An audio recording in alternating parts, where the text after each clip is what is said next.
저는 계속 지금부터 이제 그간 계속 강조했던 부분이 이제 음악 미술가 예술 분야의 어떤 중요성입니다. 결국은 인간이 어떤 그 예술로서 느낄 수 있는 어떤 새로운 창조라든가 뭐 새로운 세계에 대한 어떤 그런 갈망이라고 할까요? 뭐 그리고 개인적으로 저는 뭐 굉장히 뭐 피아노하고 그다음에 그런 그림 그리는 거 이런 부분에 대해서 좀 관심이 많습니다. 사실 뭐 그 부분에 소질은 별로 없지만 뭐 어떻게 보면 거의 뭐 거의 전무하다고 합니다만은 하여튼 그에 대한 그 꿈이 나름대로 로망이 좀 있다고 생각을 합니다. 근데 이제 예를 들어서 직접 그래서 저는 가장 중요하게 생각하는 것은 결국은 직접 그 참여를 해서 어떤 느끼는 즐거움이 크다는 생각이고요. 뭐 다행스럽게 저 같은 경우는 사실은 뭐 색소폰 쪽에서 어떤 그런 어떤 관악 어마추어 관현악이었습니다만은 관현악단이었죠.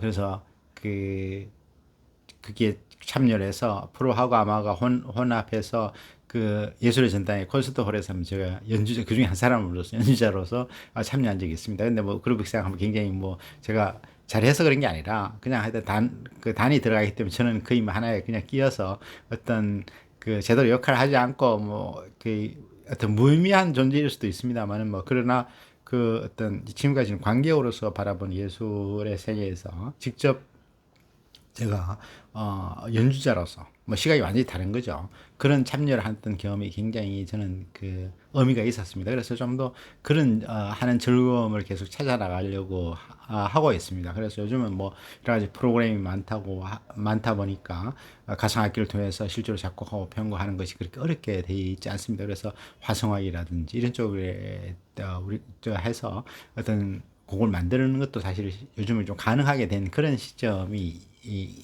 있습니다. 그리고 또 저는 또 사실은 개인적으로 제가 하고 싶은 건 피아노입니다. 사실은 뭐 색소폰은 좀 좋긴 합니다만은 좀 어떻게 보면 색소폰이 좀 쉽죠. 그거는 그냥 그 하음만 멜로디만 치면 되는 것이니까 눌러주면 되는 거니까. 근데 그 피아노는 그니까 멜로디와 그 어떤 뭐랄까 반 그 화음이 이어지는 것이죠. 그러니까 그 반주 겸 어떤 역할과 그다음 멜로디가 있고 하다 보니까 그래서 결국은 굉장히 어려운 거죠 피아노가 배우기가. 근데 일단 그 멜로디를 제대로 찍어준다는 것도 어려운데 두 개를 다 찍어주는 게 어려우니까 사실은 뭐 기본적으로는 제가 이해하고 있기로는 오른손으로는 뭐 기본적으로 멜로디를 쳐주고 오른쪽에는 각자 그 하음을 그에 맞는 하음을 배경으로 넣어줘서 어떤 나름의 어떤 그 조화를 통해서 아름다운 소리를 만들어내는 그런 과정이라고 생각하는데 저한테는 역시 큰 도전이고 사실은 관심은 있었지만 뭐 한때 중학교 때 제가 피아노를 배운 적이 있었습니다만은 그다음 팔로업이 거의 없었고 최근에 여러 차례 지원을 했지만 가장 어려운 분야 중에 하나였던 것 같습니다. 한때는 뭐 사이버 피아노 학과에 그, 그 지금은 뭐 다른 사이버 대학에 다니고 있습니다만은 그쪽에 했다가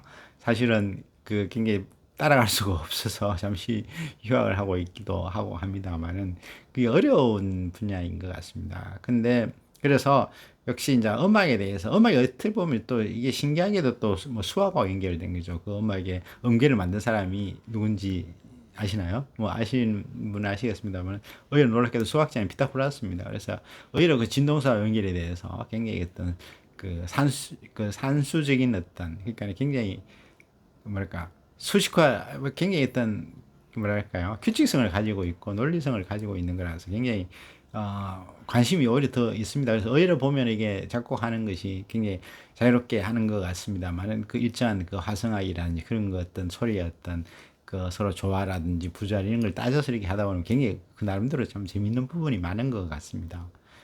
그리고 또 이제 저는 이제 피아노 곡에 대 관심이 있는데 피아노 보면 좀 어떤 보면 굉장히 참 저는 그 음이 너무 아름답게 느껴질 때가 많습니다. 근데 그 부분에 대한 어떤 설명, 특히 그 이해를 하기가 어려운 거죠. 예를 들어서 뭐 음악이 그냥 조금 좋고 익숙하고 좀 제가 보기에 그냥 좀 좋은 느낌이라는 것은 알지만 그에 대해서 관련된 스토리를 이렇게 그 알면 아무래도 그 음악을 이해하는데 도움이 되죠. 뭐 어떤 그 음악가의 어떤 작곡 당시의 어떤 그 사람이 어떤 느끼는 감정 이런 것을 통해서 뭐 그 음악을 이해하는데 하나의 도움이 될 수 있는 단서가 될 수 있는 것이죠. 그래서 그런 거에 대해서 좀 설명을 재미있게 해준 사람이 좀 있고 그래서 그런 공부 뭐 그 아주 공부라 그럴까 아주 진지하게 그런 것보다는 좀 가볍게 그런 어떤 그 정보를 얻어서 그 음악을 제대로 이해하고 싶은 생각이 있는데 사실 그런 것을 제대로 해준 사람이 거의 없습니다. 왜냐면 음악가들은 전부 다 뭐 연주일증이 어떤 그 훌륭한 음악가들은 시간이 바쁘고 뭐 그러다 보니까 또 나름대로 전문가로서의 어떤 고집이라 그럴까 약간 권위라 그럴까 뭐 어떻게 보면 좀 그런 편견이 있어서 그것을 모르는 사람에 대한 어떤 좀 무시라 그럴까 좀 그런 측면도 없잖아 있는 것 같습니다. 그래서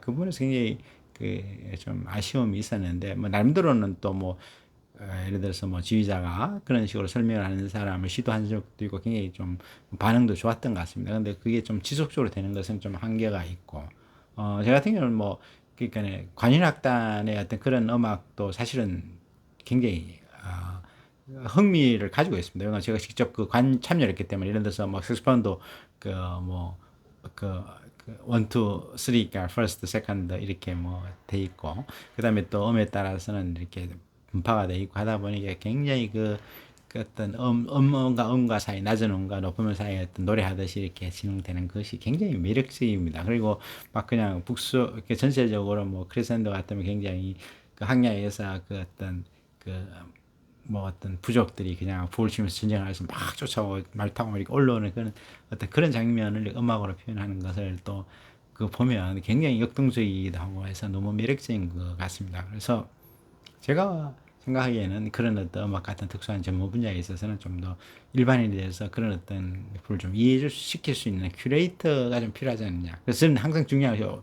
지금 디지털 시대가 가진 키워드는 결국은 디지털라이제이션, 큐레이션, 그다음에 글로벌라이제이션이라고 이렇게 준영하고 있습니다만 예술 분야에서 좀 큐레이터가 좀 필요하잖아요. 최근에 보니까 뭐 피아노 쪽에서 고전 음악에 대해서 뭐 큐레이터적인 성격을 가지고 있는 사람이 있습니다. 가지고 좀 굉장히 반가웠는데 좀 아쉬운 거는 좀 더 그게 좀 다양하게 좀 더 됐으면 했는 그런 생각은 좀 있습니다. 근데 또 뭐 사람 보는 그분 입장에서는 뭐 보는 시각에 따라서는 뭐 여러 가지 그 많은 수요가 있으니까 제 같은 경우는 여러 가지 좀 이렇게 좀 정리를 좀 해서 피아노 곡 그다음에 피아노 협주곡에 있어서 어떤 그 약간 그 구조를 좀 설명해서 간단히 그 주제 부분 그다음에 그 사람 그 만든 사람의 어떤 그 생각 뭐 그리고 그걸 연주했던 사람들 중에서 아주 특징적인 부분 어떤 사람은 어떻고 뭐 지휘자는 또 어떤 성향이 있고 그 음악가는 또 어떤 그 장점과 단점이 있고 그리고 또 뭐 우리가 봐야 될 어떤 그 어떤 불안의 기법이 또 어떤 것을 표현하느냐 뭐 이런 부분 기타 등등 해서 그런 걸 좀 설명을 좀 해줄 수 있는 그런 게 필요한데 아무래도 유튜브라든지 이게 체계가 좀 되고 찾아보기도 좀 어렵고 그런 측면이 좀 있는 것 같습니다. 뭐 근데 또 사실 그걸 제대로 배우려면 사실은 뭐랄까 전식으로 그 대학의 강좌를 통해서 이렇게 이루어져야 되다 보니까 또 접근하기도 좀 어렵고 그런 측면에서 좀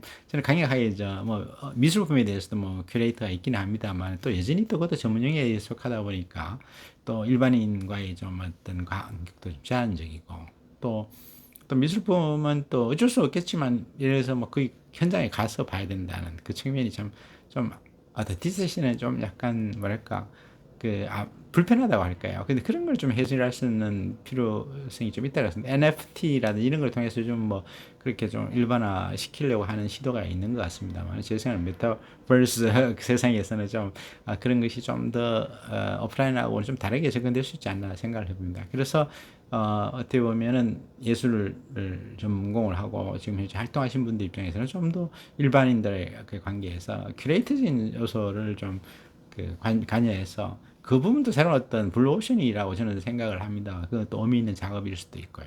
그래서 그런 측면에 접근이 되고 또, 좀 이렇게 그 일반인 입장에서는 요즘에 이제 워낙 그뭐 여러 가지 그 인공지능이라든지 소프트웨어라든지 뭐 여러 가지 그 발전이 돼 있다 보니까 이를 통해서 좀 더 적극적으로 음악에 참여하는 그런 그 시도가 좀 이루어질 필요가 있고 뭐 그동안에 좀 소외됐습니다만 그런 전문가 영역이기 때문에 일반인은 그렇게 할 시간이 없고 뭐 능력도 안 되니까 그런 부분도 좀 앞으로 좀 변화가 필요하지 않을까 이런 생각을 해봅니다.